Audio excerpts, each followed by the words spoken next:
संभवतः 2011-12 मसीहार कथा मु +2 पढ़ु थाए। जगन्नाथ महाप्रभुंकर हेतु कि कृपारु श्रीक्षेत्र प्रति विशेष आकर्षण प्राय प्रति 2-3 सप्ताह को थरे महाप्रभु कृपारे आमको खोर्धारू पुरी को नहीं जानते। जिते आम पुरी को जाऊ ट्रेन में ही जाऊ कारण खोर्धा रोड जटणी पर्यंत एवं जटण रु ट्रेन जोगे श्रीक्षेत्र को जाऊ पुरस्तम को जाऊ एवं गोटे रात्रि रही महाप्रभु पाखु मेलाणी मागी प्रत्यावर्तन करूँ। दिने एमती आम जाऊचु खोर्धा रोड रु पुरी केपी खोर्धापुरी ट्रेन बोली जहाँ कहते अति प्रसिद्ध पैसेंजर ट्रेन जो बहुत लोग जाते आम से ट्रेन में बसिक जाऊचु। आम पाखे जड़े वयस्क लोक बस धोती पिंधि फतेई पिंधि नाली गामुछा गोटे पकई अन्य यात्री माने अच्छा अनेक लोक सहित लोक टे बारी हो पड़ता कौन कारणवश हाथ में गोटे परिवा बैग भली बैगटे धरी मुंड तलू कर बस ट्रेन किछि बाट जावापर संभवतः हरिपुर मोटरी स्टेशन डे सारा पर साधारणतः यात्री माने कथबार्ता परस्पर सहित करवा आरंभ करती कौटी घर ना कौन कौटू आस कौन जाऊच कुआडे जाऊच के दिन रेल एमती हुए आपण सहित एमती हो साधारण यात्री माने लोक माने परस्पर सह मिसवा पर संभाषण करती मनीष एक सामाजिक जीव समस्त सहित भी मो सहित भी है मो सब बहुत लोग कथा मुझे समस्त कथा कथा पढ़ू पढ़ू सहित कथा जहाँ विषय कहूँ प्राय 60-65 वर्षर जड़े वृद्ध तांकर वस्त्र परिपाटी जहाँ वर्णना कली पाखे बसता से चर्चा है कथार जना पड़ा से कंटिलोर आस बड़ महाप्रभु भक्त से कथा हो मुझे तुम पुरी कहीं जाऊच बोले महाप्रभु डाकिकी नहीं कृपार डोर से शुणिया मात्र छिंकी गले कहले कौन डोरी पुणी कृपा तार कि कृपा ठक दगा दिया कपटी सबु प्रकार कपट को निज हृदय रखी सी कहीकि आखि छल छल हो गला। मुझे जानीपारी परम जगन्नाथ प्रेमी बोधे महाप्रभु सहित कौन कारणवश अभिमान करिसेंती लगे आप कंटिलोर आसुँच कौन असुविधा आपंकर कि प्रति एत अभिमान देह खराब कि आपंकर ना स्त्री देह भल ना ना झील बाहा पारुनी ना पुअर चाकरी होनी ना घर बाड़ी बंधा पड़ी साधारण ओडियार जहाँ समस्या थाए सेमिति किसी समस्या अच्छी कि आपंकर से कहले नाई नाई नाई नाई सेमिति मोर किसी असुविधा है ता कृपारू खूब आनंद अच्छी माधव दयारू आनंद अच्छी किसी मोर असुविधा ना हेले मोर असुविधा ताकू नहीं बोले माने ना से महाकपटी ताकू जी बेसी भल पाए ना से प्रथम ताकू ही दगा दिए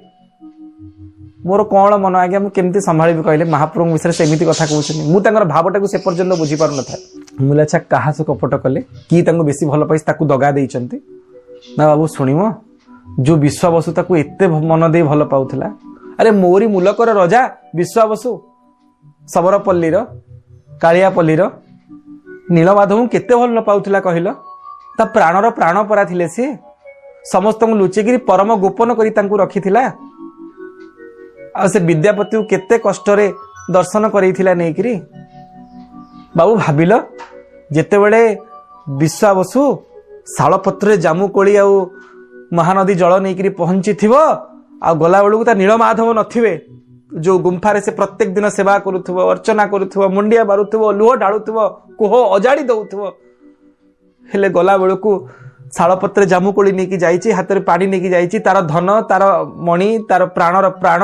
प्राण पुरुषोत्तम भुंजिबे बोली गला से नथिबो आ अंतर्ध्यान कि से एठी रहिबो भाबिल ता अवस्था कौन होइतिबो केड़े कपटी केड़े दगा दिया रहिला बेले तो रहीगला सेठी गला बेले कहीकि गलानी पदे इति कही से भीषण भाव में कांदी आरंभ कले। भक्त बंधु तांक कथा सुनिबा परे मोर मन में गभीर रेखापात करथिला मत लागिला सतरे जदि तांक कथा को आपण विचार को नेबे महाप्रभु किछि तो दगा देइचंते कही के आस्तिले कोन असुविधा होइथांदा विश्वावसुरे मु तो पई जाउची बोली मो मनरे भीषण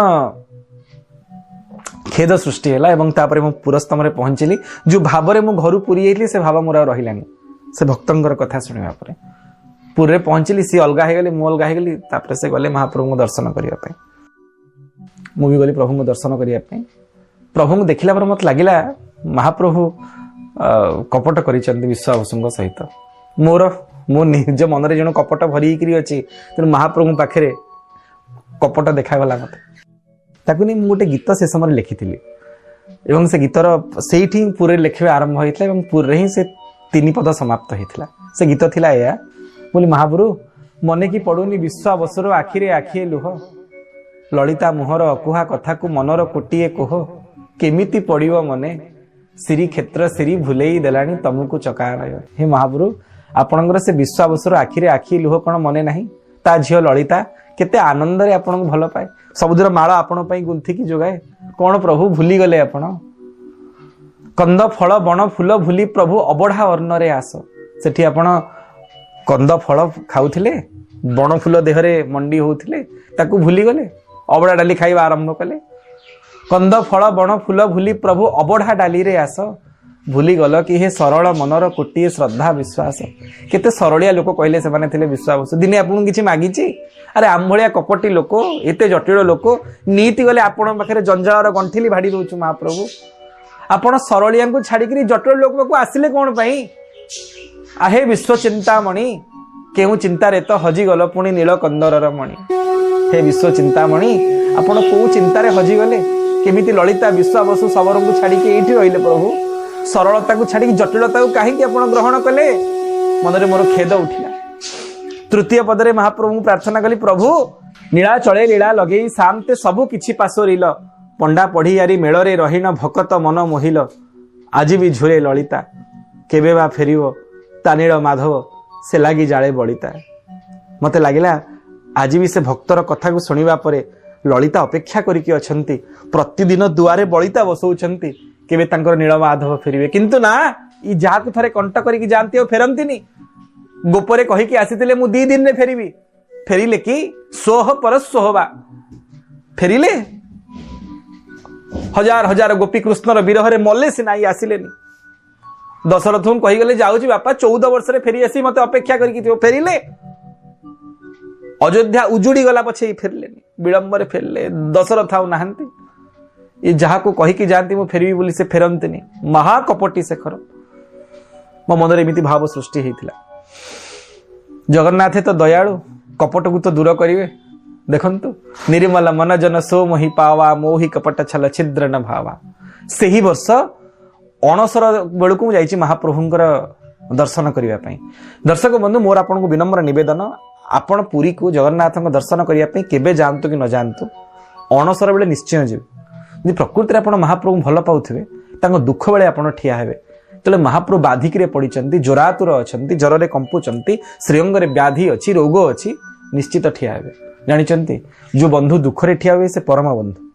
जेहेतु महाप्रभु एटी मनीष लीला करूचंती आपण तांको सुख रे ठियाइचंती दर्शन को जाइचंती यात्री भाव रे यात्रा को जाइचंती तांको उत्सव रे शामिल हेचंती तांको दुख रे रोग रे पडिचंती जर रे कंपुचंती पाखरे टिके ठिया हेबे नै आगे आमे पूरी केबे जाऊ कि न जाऊ किंतु अणसर बेले थरुटे ता हाजिरा पकई दो से विहरण द्वार को मुह करिकरी अणसर ताटी विषय चिंता करिकरी शांते जल्दी भल हो जानतु आपण मन प्रार्थना कर से वर्ष जाइछु जो वर्ष घटना हेतला एवं गीत लिखा हेतला खरा दिने गीत लिखा हेतला 2 मास पूर्वरु एवं से वर्ष हम अणसर को जाइछु महाप्रभु को दर्शन करिया पे सेमिति विहरण द्वार पाखे ठिया आइछु जेते बेले सेपटे महाप्रभुंकर पट्टीदियंकर दीपर धुओ पूजा बढ़िला तापरे अणसर ताटी फिटिबो एवं अणसर घरे पूजा आरंभ हबो महाप्रभुंकर पति महापात्र सेवक द्वारा पूजा हबो ए समय में देखिलु दयिता एवं पति महापात्र सेवक धाड़ी बांधिकी अछंती एवं सेमाने महाप्रभु निकट को पणस आंब सपुरी कदली एवं धड़ा धड़ा बास्ना बण फूल मित्र को लेकिन जाऊँ देखिक आम प्रार्थना कलु आहा महाप्रभु आपन को जर हो आप पथिपणा भुंजुचंती बाहर जिनस किसी खाऊना एति कथा भाविचु हठात आम मन भितर आसला बोले अरे ये भूलिले कोठी से बण फूल से बण फल सबु तो वर्तमान भुंजुचंती 15 दिन काल कोठी भूलिचंती महाप्रभु आ किए सेवा करुचंती वर्तमान दयिता माने जो विश्वावसुंकर वंशज दयिता सबर वंशज आज भी सेवा करुचंती महाप्रभुंकर भूलिचंती कोठी कपट कले कोठी आहा सेठी मनरे से गीतर शेष पद पूरण हितला चतुर्थ पद शाल पत्रे जामु कोड़ी खिया दियो रही नील कंदरे आज भी लोड़ुच बण कोड़ी फूल लागी हुए अणसरे सबर साजे दयिता आहा दर्शक बंधु महाप्रभुंकर गोटे वर्ष मध्य गोटे पक्ष दयिता माने महाप्रभुंक सेवा करती एवं संपूर्ण ब्राह्मण इतर पद्धति प्रभुंकर सेवा हुए जहाँ को आम भावोक्त पद्धति बोली कहू ना तुलसी ना मंत्र ना मुद्रा ना षोड़श उपचार किछि दरकार नहीं जेमिति विश्वावसु महाप्रभु हाथ में खुआई दौले दईता माने महाप्रभु हाथ में खुआई दियंती पति महापात्र संस्कार करी महाप्रभु दे दियंती ये दियो कहा को भूलंती नहीं आज्ञा आज भी विश्वावसुर स्मृति को रोमंथित करने निमंते महाप्रभु श्रीमंदिर रे दईता सेवकों को सेवा खंजी विश्वावसु वंशज माने महाप्रभु को सेवा करुचंती एवं जो पद्धति रे प्रभु से काल रे सेवा होथिले नीलमाधव स्वरूप रे नीलेन्द्री मणिविग्रह स्वरूप रे सेवा को स्वीकार करुथिले आज मध्य वर्ष को गोटे पक्ष 15 दिन पर्यंत सेही परि भाव रे सेवा को स्वीकार करुचंती सेही बणकोली सेही बण फूल एवं से प्रकार साबरी संस्कृति को पाथेय करी महाप्रभु को सेवा होची तेणु शाल पत्रे जामु कोली खिया दियो रही नील कंदरे आज भी लोड़ुच बण कोली फूल लागी हुए अणसरे सबर साजे दईता रंगा धरे हसी ग्रहण करुच चौवर्ग फलदाता सबर साजे दईता सतरे दियो क्या भूलंती भक्त को भाव में बांधि रखते ये हूँ महाप्रभु स्वतंत्रपण आपण सेमती मणिमा को मन भरी भल पाऊ था श्री चरणार बिंदरे निजक आश्रय दे जय जगन्नाथ।